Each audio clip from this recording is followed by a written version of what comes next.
This is the North Carolina Food and Beverage Podcast, brought to you by Cisco. Cisco is here to help set you up for success by delivering high-quality foods, products, and services for your restaurant. Recording live to digital from the NCF&B studios in downtown Raleigh. Join us as we lead you into the kitchen, inside the bottle, and into the minds of the food and beverage industry. And now, eating all the milk and cookies, it's Max Trujillo and Matthew Weiss. Hello, and thank you for listening to the North Carolina Food and Beverage Podcast. I am your co-host, Max Trujillo. And I am your co-host, Matthew Weiss. And today we get into the lore of the oaks. Ooh, I like that. The Oaklore Distilling people are here today and here to tell us all about what Oaklore is. The beautiful whiskeys we're about to taste and imbibe on is the owner-operator, Mr. Matt Simpkins. Great first name there, Matt. Oh, yeah, I appreciate that. We did it on purpose. And like any good owner-operator, you brought your head of sales along, Mr. Jack Schute. Welcome, Jack. Cheers, guys. Yeah, Jack. We've been conversing via email to make this thing happen. Yeah. You also sent some delicious samples of this whiskey earlier. You know, when I first read the email, because I am a girl dad, all I read was folklore instead of Oaklore, thinking like Taylor Swift videos. You know, I was like, I'm like, damn, that Taylor Swift, she's always everywhere with me. But no, it is Oaklore, which you sent me. Wait, so bourbon? Taylor Swift is not marketing your product? Is that, you just want to get that on? We can neither affirm nor deny Okay. Taylor's interest in our current You do mention endeavors. Taylor Swift a lot on the podcast, though, I've noticed. Yeah, you're supposed to. Yeah, there's a quota. 1989 was a thing for me. It really was. Is that right? Yeah, I was driving down Atlanta, in the middle of Atlanta. This is not about the podcast. I was driving down the road, and I just cranked it up. I was like, I'm in my 40s. Why not, right? So I'm driving down the road, and I pull up, and I got the windows down, and this 20-something-year-old woman right next to me looks over, and I was like, Just gives you the... this is real creepy.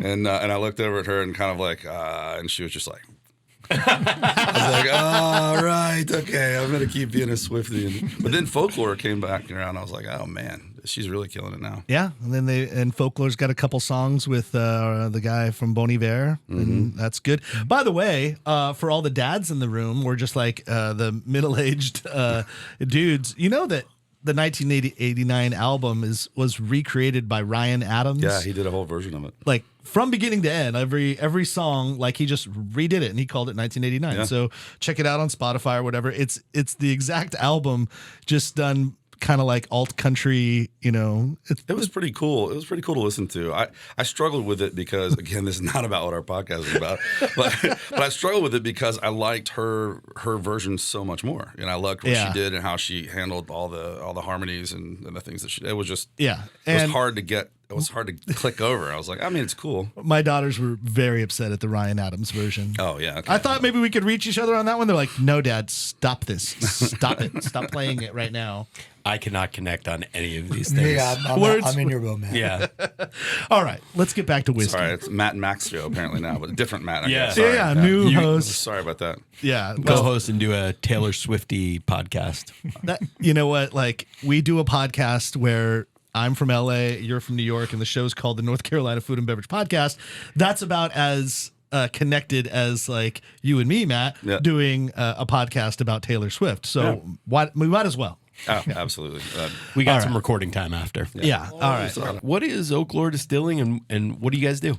Well, I mean, I'm actually going to leave that to Matt to kind of, he's the brainchild of it. It's been a 6-year project that he's been working on that's now coming to light. So that's why we're here. It's why we appreciate the opportunity to come talk to you guys. I know you're a respected podcast in the food and beverage scene, so we appreciate it. But I'm going to let Matt take that to the story of the beginnings, and then, I'll kind of put my 2 cents in as need be.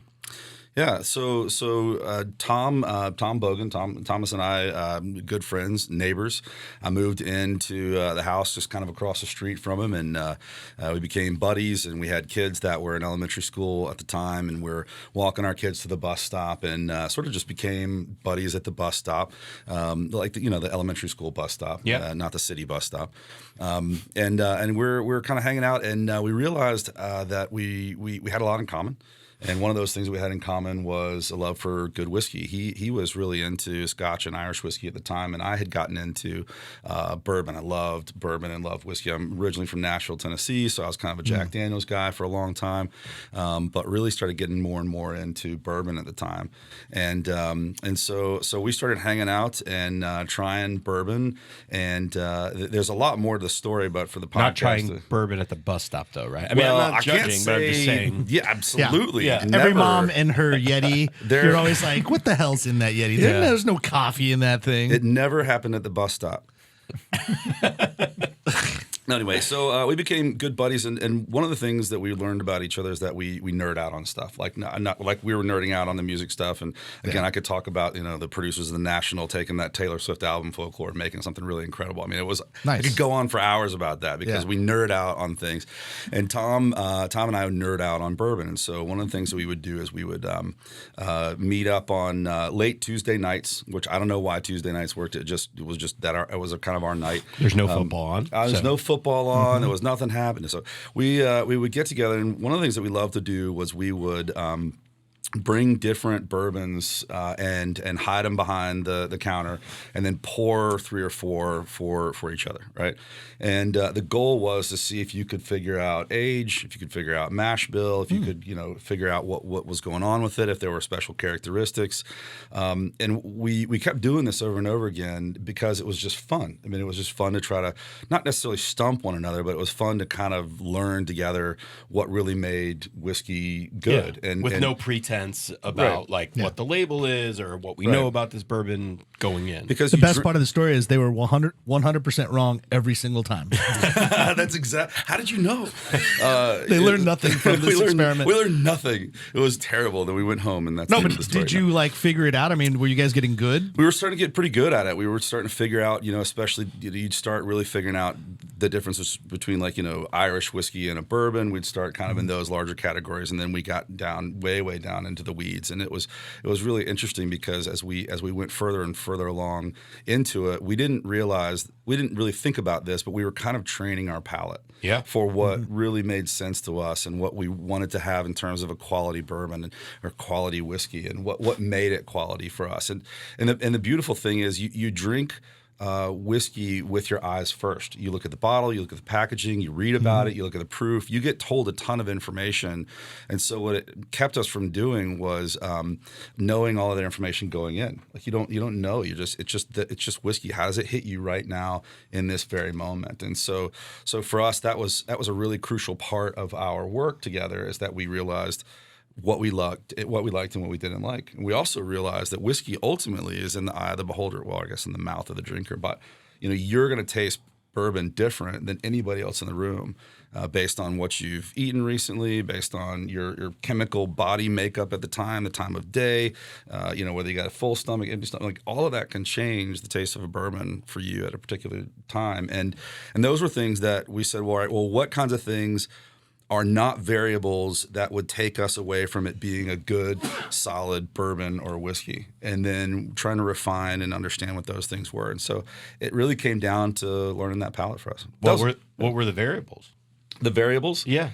Well, how do you remove those variables? Because you just said it could. So, obviously, you're saying if you and Tom had the same things to eat or ate at the same time or at the same temperature, you're removing those type of variables, you're saying? Well, no. Yes and no. So the variables would be things like aging at shorter periods of time, right? Mm-hmm. That was a variable that you could kind of pick out and say, all right, that it needs more time, right? Mm. Or there were common variables like if people were putting in extra toasted wood or leaving it in the bottle. You could kind of tell those things. And so when you sort of remove those different variables out, what made a good whiskey? And ultimately, it's our opinion, right? Yeah. I mean, it's like there are folks that'll tell you, well, you got to drink your whiskey on the rock, or you got to drink it neat, or you got to put 3 drops of water. We always say to folks, drink your whiskey how you want to drink your whiskey. Yeah. You bought the bottle, enjoy it. No, I love this conversation because you don't maybe know this, but I'm in the wine business currently. And one of the things when I'm teaching about wine or just tasting people on wine, I want to be able to remove subjectivity. Oh, I like Chardonnay, I don't like Chardonnay. I like sweet wines, I don't like sweet wines. I don't like rosé, whatever. Those things, just let's remove it all, strip it down, and just taste this wine at this moment and how you're tasting it. Yeah. And the same with whiskey. So I love that approach. Let's frame this a little bit. So you are making whiskey. You're making whiskeys, different types of whiskeys, but you're out there in Matthews, North Carolina, right? Which is just like a suburb of Charlotte. Yeah, we kind of have a foot in Matthews and a foot in Charlotte. We're like right on the southern end of Charlotte and the north end of Matthews. So we're kind of both. Like goes around like Norman and stuff like that. That's the other side. Oh, that's the other side. Okay, yeah, you're like southeast. East. Yeah. Okay, cool. So just outside of Charlotte, and I'm sorry, you said at the top, but when did you open up shop? Well, our shop opened just over a year ago. Okay. Well, that's the end of that question. When did the distillery start?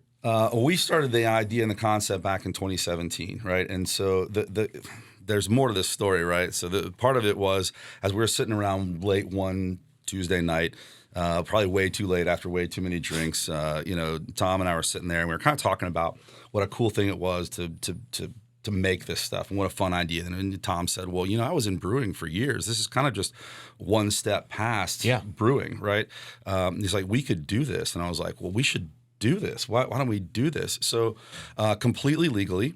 What were you doing at the time? What was your job at the time? Oh, I was a ministry. I was in ministry. I've been a pastor for 2 decades. No way. Yeah. Oh, wow. Awesome. Yeah, and Tom owned his own general construction company, was doing like high-end bathrooms and kitchen remodels and all that. And so, just a couple of dudes hanging out. And so we started figuring out a little bit how to do this kind of thing. And again, completely legally.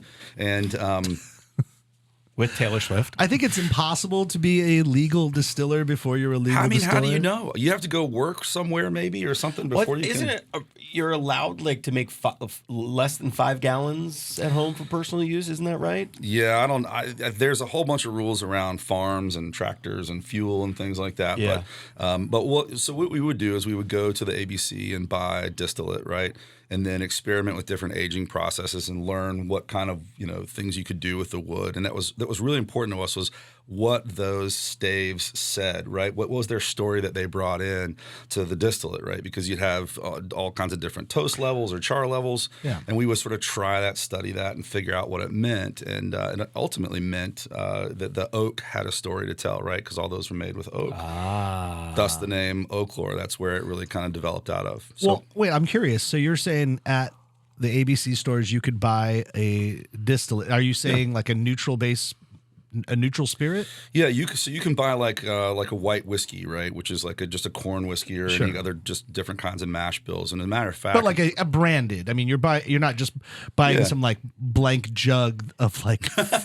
Well, like because you can buy. They're not buying. It depends on where you go in North Carolina. Really, you could find that. That's true. White lightning. Yeah, let's call family sellers to come on back. They brought it in their GTO in the trunk of their car.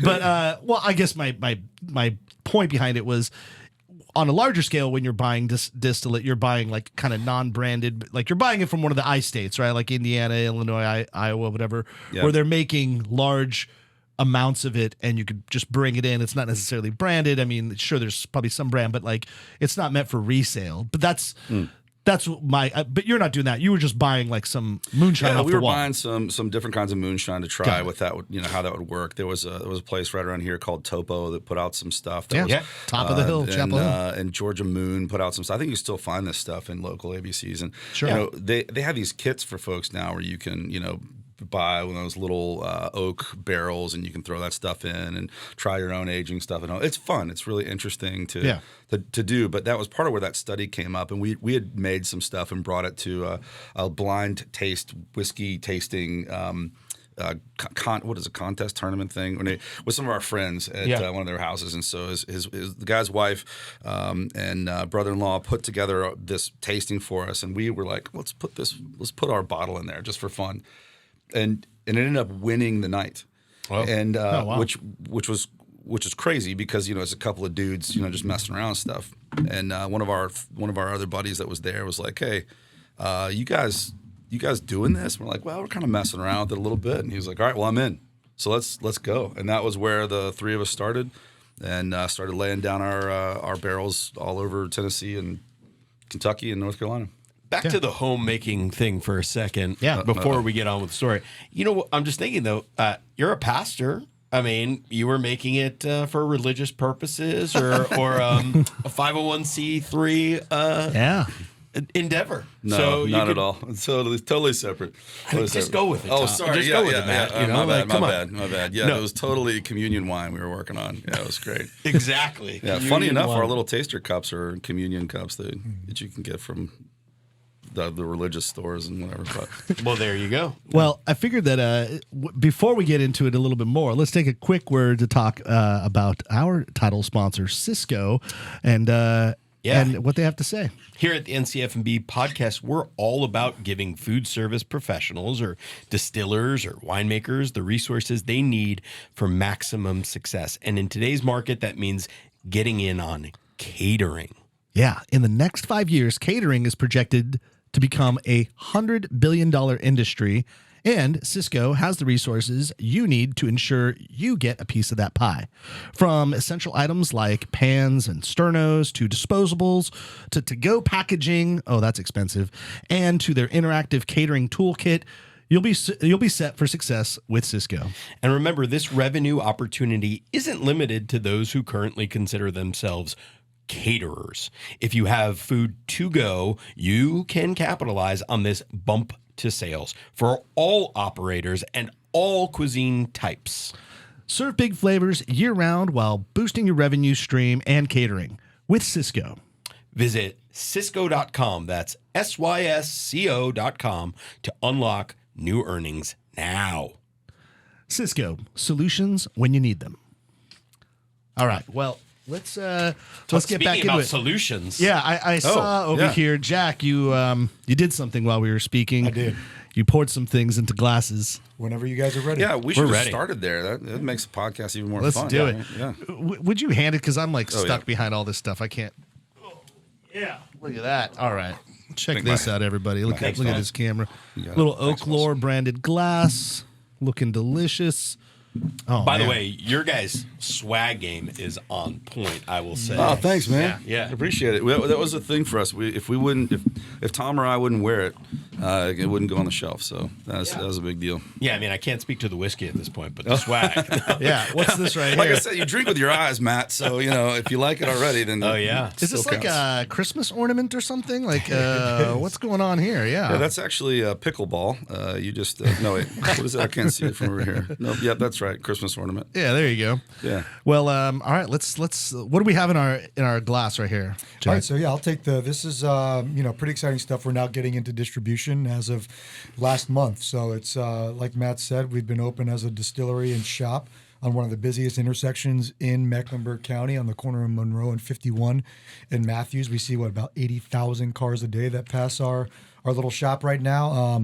But we'll be breaking ground shortly on a 4-acre whiskey wonderland distillery experience, which we're pretty excited about. It's going to be something that North Carolina has never seen in one of the busiest areas of North Carolina, where there's we've all been to the hundreds of breweries that North Carolina have done so well with. It's now the distillery's time to kind of shine. With all the kind of archaic laws of North Carolina that's been uplifted over the last few years for distilleries to be profitable. So we're excited to kind of bring this to the world. So this is our... Hold on, can I say? yeah. I'm blind because now I'm inspired by the blind days. I'm going to say that this is a weird combination of a high wheat and high rye at the same time mash bill. You got it. Yeah, you nailed it. That is 4 grain, right? Yeah, great All work. right. Nice job, Matthew. Thank you, Yeah. thank you. And with something that we really wanted to showcase, 4 grain, and in my opinion, in my experience, I used to run sales for High West, Sagamore Spirit. I'm a rye guy. My license plate now says rye guy on it. As of a couple months ago, North Carolina makes it easy for you to do custom license plates. Pretty fun. You hear that, cops? Exactly. Keep an eye out for that rye Watch out guy. for Jack. And 4 grain got a bad rap. It's just kind of like over the last 10 years, the American single malt got a little bit of a bad rap. These craft distilleries were trying to take a category, take a concept within whiskey that the big guys haven't been doing. and lean into it. And 4-grain, from an American straight whiskey standpoint, was one of those where, you know, the Beams of the world, the Buffalo Traces of the world, they really weren't focusing in on 4-grain. So craft leaned into it, and with that comes young whiskey, comes youthfulness, which is okay. Takes time to get quality up, but what we've got here is our representation of 4-grain, which has got an element of corn, wheat, rye, malted barley. Matt, you mentioned you get both of them, which is what I think Matt and Tom nailed it with this. You know, it's a mash bill of 72% corn, 11% wheat, 10% rye, 7% malted barley. All the barrels within this first batch are aged between the ages of 4 and 6 years old, so we got some nice age on it. And you know, we've our 4-grain that we've had at the distillery is actually all historically all been from our sister distillery in Kentucky. Okay. Which we contract distill. But this one I really wanted to Can you say what distillery that is? Well, that wouldn't be any fun. There's probably some mystery, right? I had to ask. There's some cool stories about that place, though. Yeah. So I just watched the Kingsman Part D yesterday, and it was all like about Statesman liquor, which is who is that? Yeah, Old Forester's Old doing that. Forester. Yeah, they did a good job of making sure the Old Forester logo was in every shot. They put that bottle of Statesman in there. Yeah, but great brand placement. Yeah, great. Exactly. They do great. Kentucky's been great at that for a long time. I mean, you've heard that all bourbon has to come from Kentucky. That was just great marketing. It was killer marketing. It is unbelievable how did it for 100 years. So, I mean, well, I think North Carolina has something to say now. You know, Tennessee really is.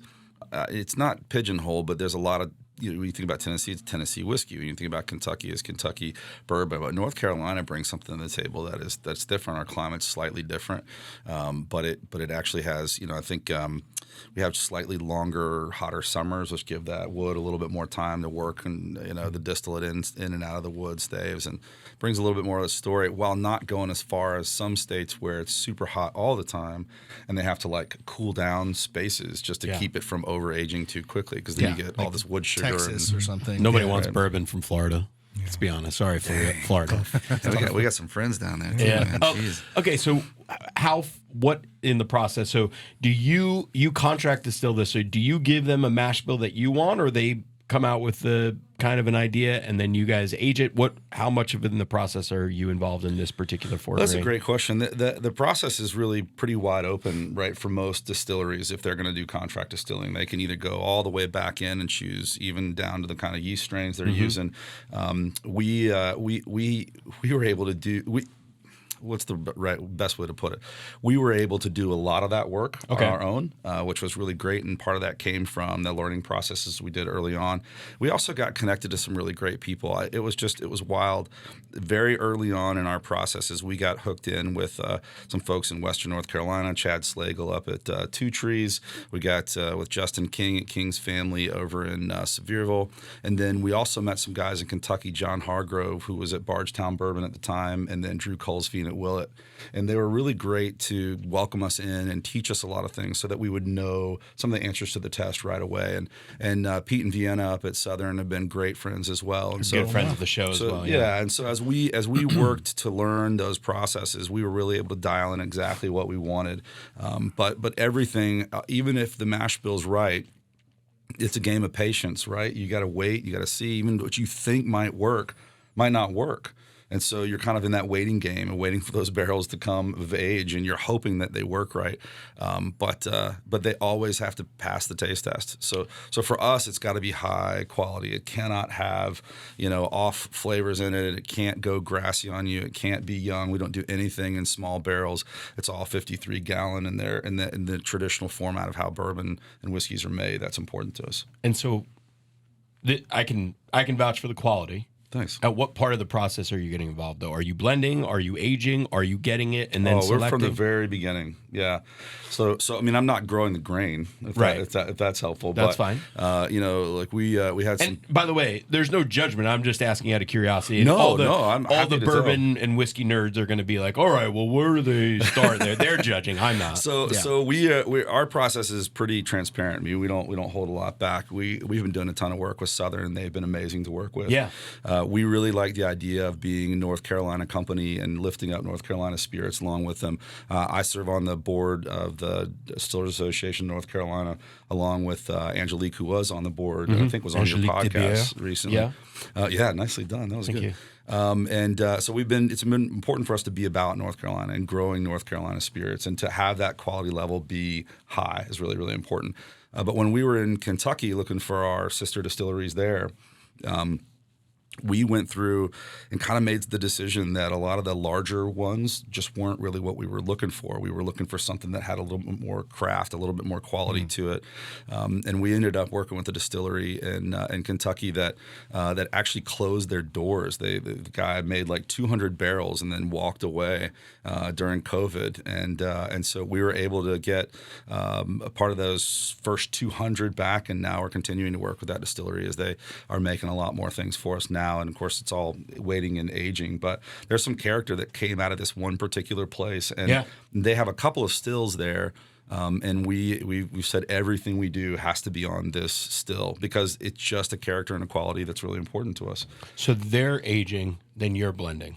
We are, so we keep all of our barrels at the. I mean, we have 1,000 square feet, right? So we've got a larger plan, like Jack kind of talked about, and a production facility that's going in right next door. So we'll be able to store some more of our barrels. But man, we love what they're doing where they are. Sure. So it's like, why mess up a good thing if they're working where they are? So we'll go and lay those, and then just store them until they're ready, and then we'll call for them. And we've kind of gotten the system down a little bit. Of course, everything always changes because every barrel's different, right? Every oak stave tells a little different story in that barrel. So, but not to play the devil's advocate, but Sure. if you're doing this in Kentucky and you're aging it in Kentucky, what makes this a North Carolina whiskey? Oh, we're doing it in Kentucky and North Carolina and Tennessee. So this distribution is barrels from Kentucky and North Carolina. We love how they came together, those two climates, the way we were able to put those things together. So our process is actually kind of unique. We're actually batching and then rebarreling and letting them age longer, so they get a chance to kind of work together a little bit more. So whereas you get some folks, it would be like it's just a blend, goes into the tank, then goes into bottles. We think that there's something about letting those whiskeys kind of work together. So we'll bring our bourbon barrels in from Kentucky and those in from North Carolina. They go into the tank, then they go back into those barrels for further aging. And I think it's right around 6 months to a year is what we've been kind of averaging on what we're putting those barrels back in. But it's like if you're a cook, you guys cook? Yeah. Yeah, when you make chili, you throw all the stuff in the chili, and you could taste it right then. But it's like, well, I don't really know if this is the way it's going to end up. And then 3 hours later, all those things start to work together. Yeah. We think there's a science to that, and so that's kind of what we've been doing with ours. Yeah, that's cool.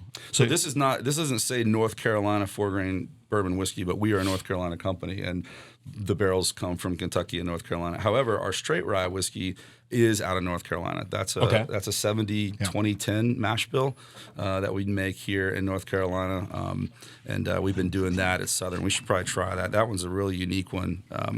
And we were together with Pete at a dinner. I guess it was a few weeks ago, and he tried this and about jumped out of his skin. It was like, man, you guys hit a winner here. So it's fun. We're real proud to work alongside those guys. We love those guys, and as you know, they've been on the podcast. They've been really good to my family. Matter of fact, I'll just put this. Pete, I told him when we were at the last, because they work with the Charlotte FC soccer. My son is a huge soccer fan, and I was like, if you ever see some extra tickets for that messy game, and then real quick story, he's like, guess what? I got you tickets this was months later, and he remembered amazing. and got tickets for me and Cam, my oldest son, and that we were psyched, and then it looked like Messi wasn't going to play, but we were like, oh, well, we're going to go anyway. It's going to be a great time. And then it showed up. Messi ended up playing. Then I got this shot from my boy's face when he came on the field, and it was just like, That's so cool. Anyway, though, but we love those guys. They're making great product, and Making great product. Yeah, they absolutely. are really also helping uplift the state of North Carolina as far as the spirits and the distillates we're making here. So Pete and Vienna are amazing people. They've been great friends to us, and Pete, when we met him a long time ago, he was one of those folks in the line of those other folks we were talking to in Kentucky and in Tennessee. And I should also lift up Charlie and Andy Nelson with Nelson Brothers, Nelson Greenbrier. They're formerly Belle Meade bourbon out of Nashville. Oh yeah, they were all incredibly helpful and have been consistently very helpful. John Hargrove in particular, and Pete, and we were really proud to know him, work alongside him. And that's a crazy thing about this industry. is that it is an industry that people kind of uplift one another, and like they want to encourage each other and help each other out. And you just don't see that in a lot of places. I mean, even in the ministry world, there were, pastors would get uptight with each other and have, like a little we watch Righteous Gemstones. Yeah. Okay. Yeah. Hey, and ironically, season 3, I hear the new megachurch pastor's last name is Simpkins. So I haven't seen season 3 yet. So I'm excited to see that. I think you're right. Yeah. That's no affiliation, by the way. Stephen Dorff, I think, is that guy. Oh yeah. Yeah, watch that show, by the way. Oh, that show is it's worth your time. It's hilarious. Yeah. So okay, do you distill anything at the distillery at this point? Yes. Okay, so you have a We have a still operating still in Okay. there. It's just we don't have a ton of room. So vodka, gin, and rum all happen on our distillery proper. We make all of our unaged spirits there. Okay. But then all of the bourbons and whiskeys we have to make off-site because we can't keep, obviously we don't have a place to put the barrels. Is there a hope one day that you will get to that, or you're happy? Heck yeah, man, let's go. Yeah, Right on. absolutely. Our Whiskey Wonderland, I think we have a 600-gallon Vendome still that's going in. We won't be able to do grain in, grain out in trucks, but we'll be able to produce about 300 barrels a year on site in Matthews, which is going to be very exciting. Nice. Well, so let's paint the rest of this picture over here. Maybe Jack, you can even help us. So I know that with all these extra spirits, you have a front-facing bar. Like people can just come in and order cocktails and have a good time. Kind of like our friend from Aristotle out there in Garner. Oh, yeah. He's got all of his Aristotle spirits. And Old Raleigh, they have a front-facing bar too. Yeah, Old Raleigh, this has been a nice great people. adjustment. Yeah, Brendan, Nicole. It's been a nice adjustment because of the laws changing and kind of like loosening up a little bit to allow distillers to not just make booze, but then sell it on premise and then sell it as not just a tasting, but a cocktail. And then that allowed people to obviously bring in other spirits that they're not making, but then it also probably was more about like, well, if we could do this and we're already distilling, why don't we just make a vodka? Why don't we just make a gin? Because if you have a full bar, those are going to be things that you're going to sell a lot. And so, I'm leading the witness a little bit and you're shaking your head, Jack, but was that some of the impetus of why you expanded your portfolio, was because you had a bar? Oh, yeah. Well, and also Tom and I really liked all kinds of spirits. We did the same thing with gins and vodka and rum, and our vodka is largely potato based, right? So it has this creamy vanilliness to it, and then our gin, we made it for people that don't like gin. Tom and I just didn't love gin, and the super pine tree kind of thing that would happen when you'd have gin, or the real harsh dry gin, and we rolled ours into more of a sweeter citrus gin, and it's really nice and into drinks. But yeah, we do have a bar, a tasting room there in Matthews. People can come, and we got some outdoor space where people can hang out, and it's heated this time of year, which is really nice. Hey. Yeah, that's cool. So okay, well, and you obviously you're not making a tequila or any type of agave spirits, but is that something that's really what I just want. I just want a Trujillo tequila. I want it to be, it can't be tequila, of course, because whatever. Go to Arizona, man. Legalities. Some good agave out there. But I do want like a agave-based spirit out here that you could really jump behind. Tom and I love tequila. Love Risposado. We've got some plans for the future, but we got to take it one step at a time. We just hit distribution. We hit all the stores in North Carolina that we can hit, and we're trying to make sure that we pace ourselves a little bit. But over this holiday weekend when I was up in D.C., the local liquor store was moving locations to another place, and through some, obviously there's always these dumb laws about liquor and all that. DC has no laws. Yeah, there's no laws in DC. Yeah. Oh, the Wild West. It might have been Maryland because we were like in Bethesda. Then when you get Chevy Chase. Yeah, Right. that's Montgomery County. Montgomery County. Yeah, the only Yeah. controlled county in the country. Yeah, so they couldn't. I don't know this exactly right, but essentially they couldn't move their product from their old location to their new location without repaying all the taxes on every bottle that went through. So they were like, well, screw it. It just makes sense for us to just sell Sell this. it all. So 40% off the entire store. Come on. And I went in with one of my extended family members, and we spent more money than we probably should have. But now you're well stocked. Yeah, we got some good bourbons. Maybe and- that's why your credit score went up so high. Yeah, You my can't- credit score's through the roof. Felicia just told me my credit score is about as good as you can get it. With all I'm these like, holdings what in the- alcohol, they're like, oh, Yeah, wow, that's a lot. Who wants to man. go into business with me? Yeah, I could do you this. must be able to do it. All right, cool. So after the straight rye, what do we got next? Oh, this is a fun one. What do you think of the rye? Yeah. Yeah, let's talk about this rye. Yeah, sick. I mean, every This is barrel sweet on the nose. sweeter profile 20% rye. corn. 20% corn. We like our corn at Oaklore, so we get that sweeter flavor profile. And this is all 6-year-old juice. Okay. In this barrel, so those wood sugars come through nicely. 6 to 8 years, in my opinion, is the sweet spot for rye whiskey. After 8, kind of the diminishing return doesn't do it any good. Yeah.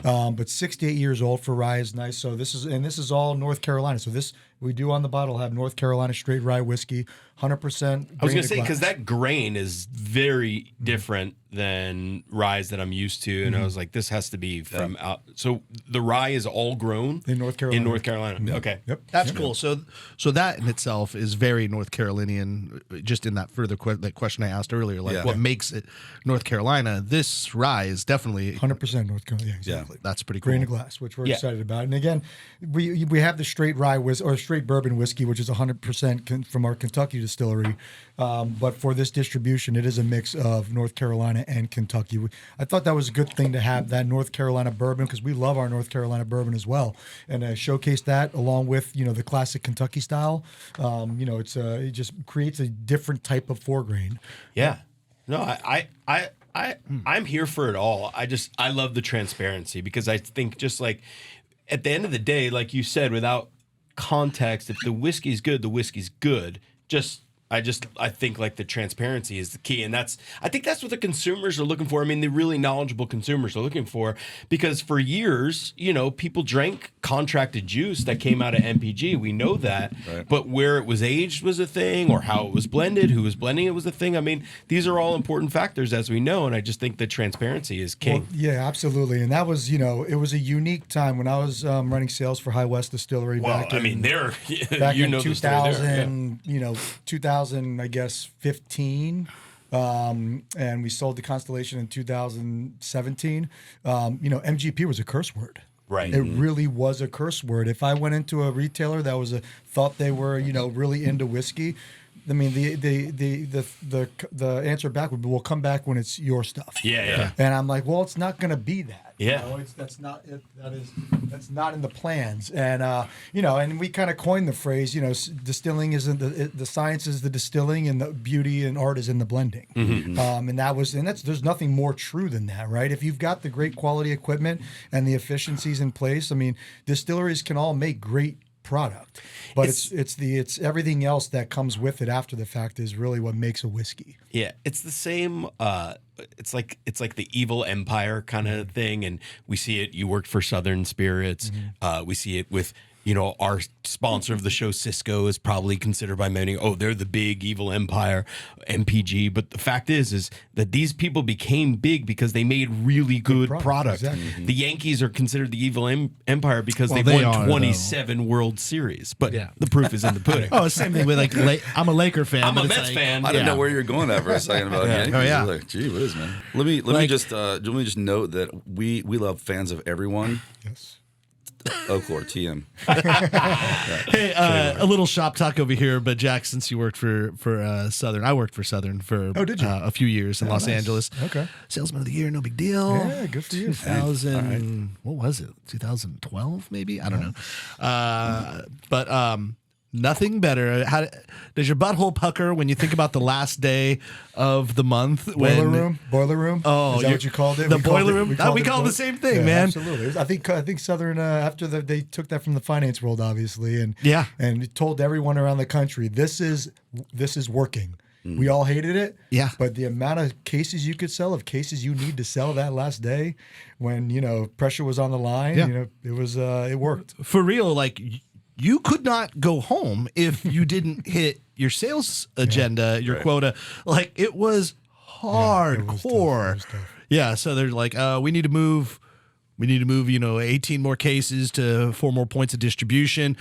Trujillo, you've got a good handle on this right now. That was always the joke too, is the guy that had 0 sales in one category, they'd look at him and just be like, I'll deal with you later.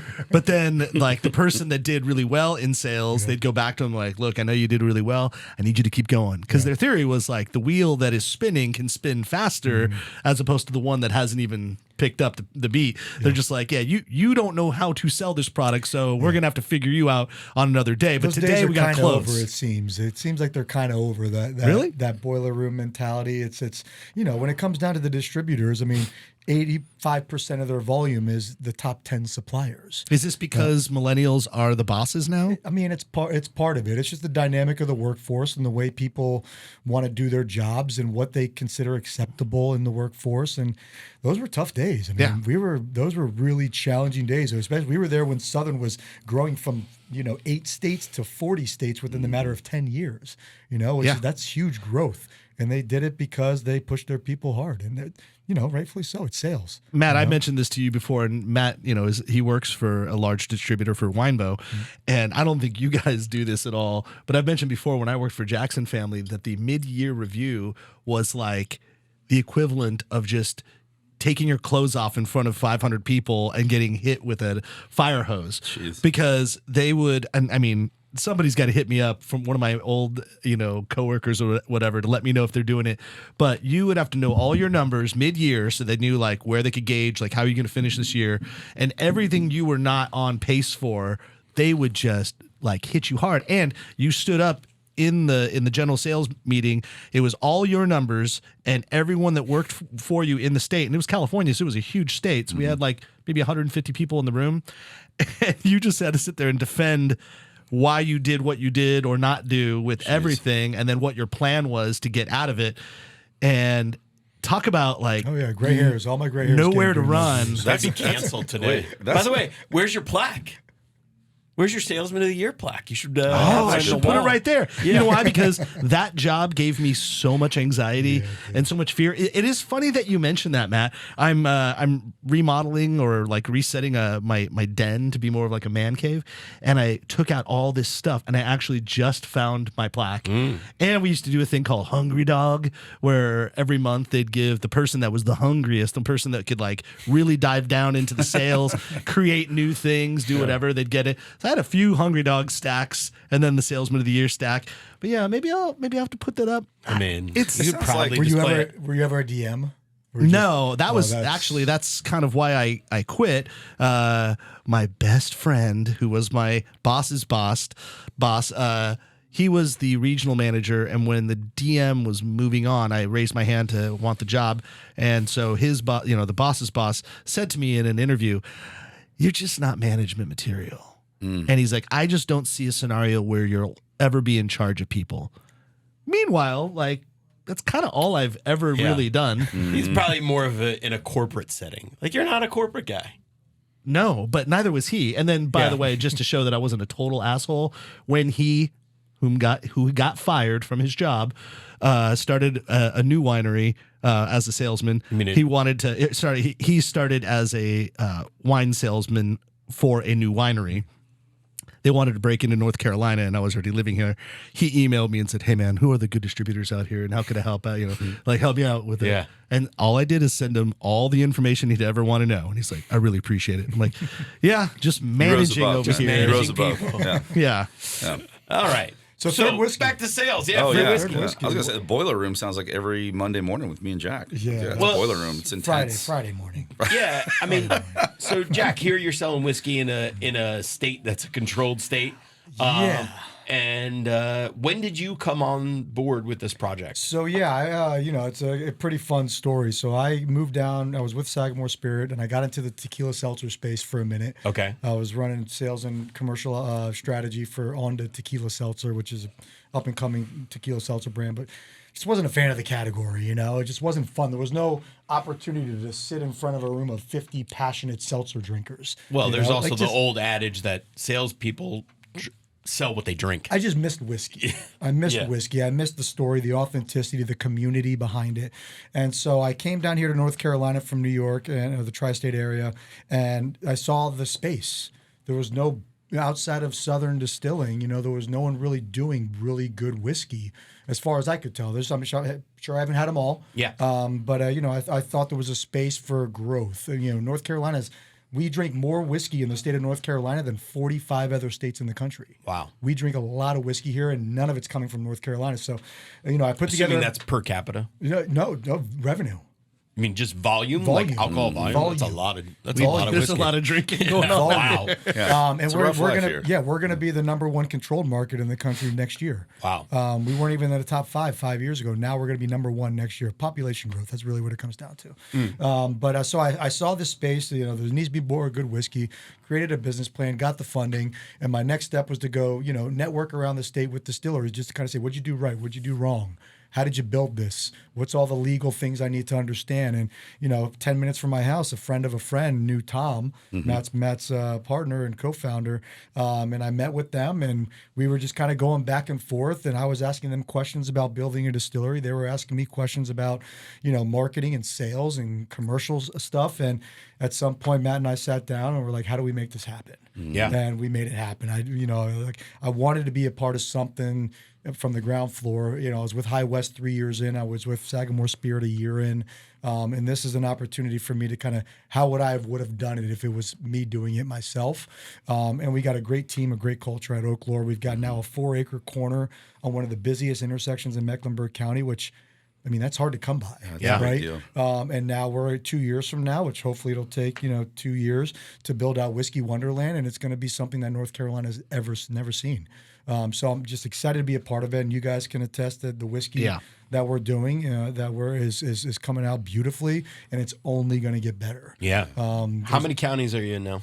Right now we're in 4 counties, Wake, Cumberland, a little bit of whatever county Asheville is in. Asheville. Oh, Buncombe, our Buncombe County. favorite. I always want to call it Asheville County. Yeah. But it's, That's we're right. in Fletcher, we're in Cumberland, we're in Wake, we're in Meck. But, this time of year is a really bad time to launch anything. Yeah. During the holidays. So everyone's doing us a solid because they want to get behind the brand, but they also need to fill trucks with the Jack Daniel's gift packs, right? Of course.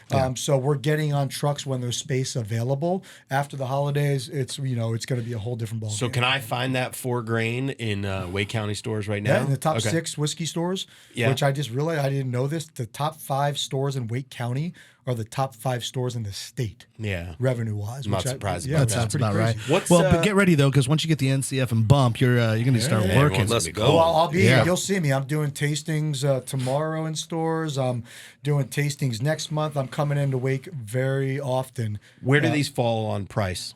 So our 4-grain bourbon is going to come in at $69.95. Okay. And our North Carolina straight rye whiskey, again, 6-year-old juice, craft, local, $79.95. And then what we're drinking right now, unfortunately, we're out of stock. Yeah, it's a shock. We sold out in 2 days, 48 days. hours. Sorry, what are we drinking again? So This is our. I'll let Matt talk about this. Yeah, this is our honey finished bourbon. So we did this one in North Carolina and then finished it in a honey cask. And it's, I think it's 4.5, almost 5 years. There's no age statement on it, but I think it's getting close to 5 years. It's got a sweetness. Well, I mean, you guys tasted it. Yeah. That honey sits in there. Tom and I are of the opinion that if you put honey on the bottle or you put Merlot finish or something like that, you better taste it, right? Yeah. It better be there.